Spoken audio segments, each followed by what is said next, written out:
Welcome to This Explainer. Today, we're diving into clinical psychologist Robert Mauer's absolutely fascinating insights on why we so often fail at our big goals, and more importantly, how we can actually use our own brain biology to finally beat procrastination.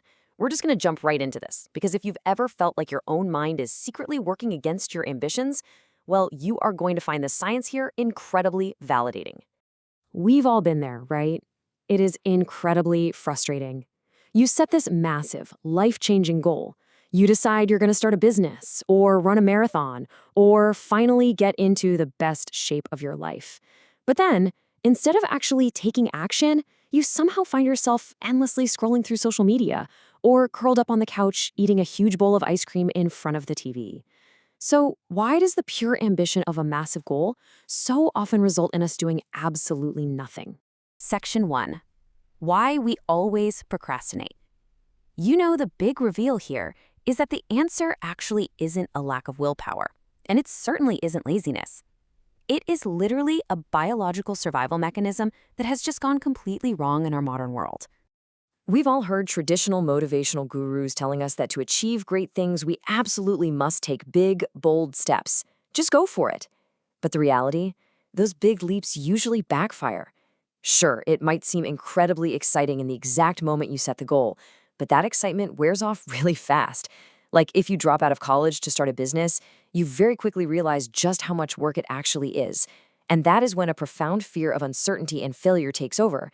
Stress and anxiety set in, and they completely paralyze you. Which brings us to Section 2, the brain's fear system.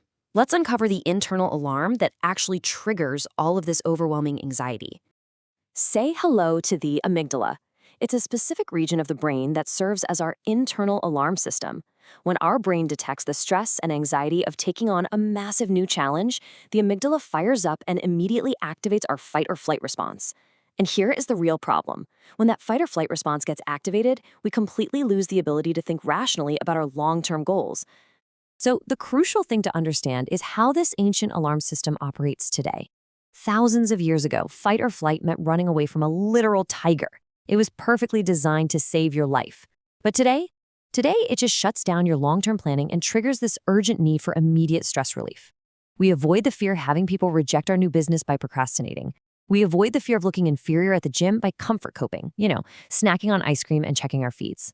You aren't lazy. Your brain is literally just trying to rescue you from a perceived danger. Section 3. The secret of Kaizen. Enter a brilliant biological workaround discovered by clinical psychologist Robert Mauer.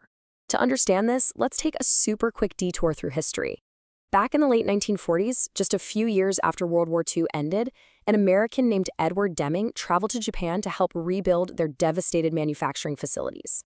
The Japanese factory workers eagerly applied Deming's methods, and the result of that? Well, by the end of the 20th century, Japan had completely transformed from the rubble of war into a global manufacturing superpower, producing incredibly high-quality products like Lexus automobiles. This transformation brilliantly illustrates the core of Deming's philosophy. He basically told the Japanese factory workers to just ask themselves one simple thing every single day. What extremely small step can I take to improve the process or product? The Japanese completely bought into this philosophy of continuous, tiny improvements, and they actually gave it a name, Kaizen.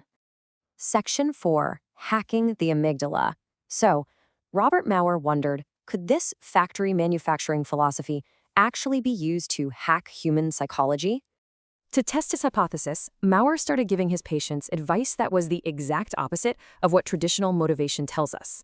Instead of big, bold steps, Mauer asked his patients to take what he called embarrassingly small steps. Seriously, if a client wanted to leave an unsatisfying career, he wouldn't tell them to just quit today. He'd ask them to spend just a few seconds a day imagining a dream job.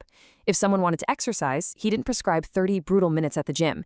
He told them to literally march in front of the TV for exactly 1 minute during a commercial break. If they wanted to cut out caffeine, the goal was simply to take one less sip a day. The steps were so small they required almost zero effort, which left his patients with absolutely no excuse not to do them. And here is the ultimate biological hack. The reason this works is because when you take embarrassingly small steps, you literally tiptoe right past the amygdala's fear detection system. By marching in place for just 1 minute, you avoid activating that fight or flight response. This entirely removes the urge to distract yourself, allowing you to actually take action without any paralyzing fear of failure.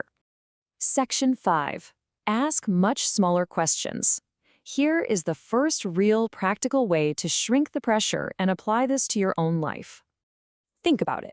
Asking yourself, how can I read this entire book and improve my life, is a massive, anxiety-inducing question. It feels like this huge undertaking, so naturally, you put it off until you theoretically have more time. Instead, try asking yourself, what's one interesting story in this chapter? That question shrinks the pressure completely. The mind actually has a lot of fun answering tiny, playful queries.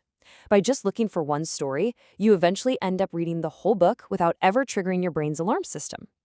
And we see this exact method used by highly successful people all the time.